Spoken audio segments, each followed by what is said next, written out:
கலையரசி அம்மாவை இன்றைக்கி வந்து கருவாட்டு குழம்பு வைக்க சொன்னேன், பண்ணா கருவாடை.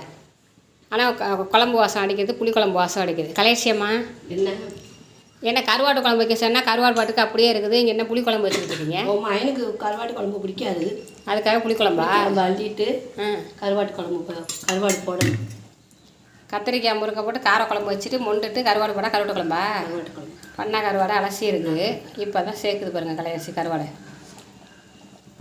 கருவாடை சேர்த்தா அது கருவாட்டு குழம்பா? கருவாட்டு குழம்பு இல்லையா? என்னென்ன ஐடியா பண்ணி வச்சுருக்கேன், அவ்வளோதானா? கருவாடை அமுக்கி விட்றீங்கன்னா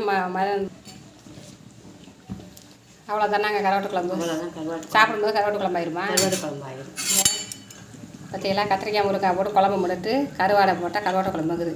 அது அப்படியே ஊறி வெந்துருமா கருவாடு.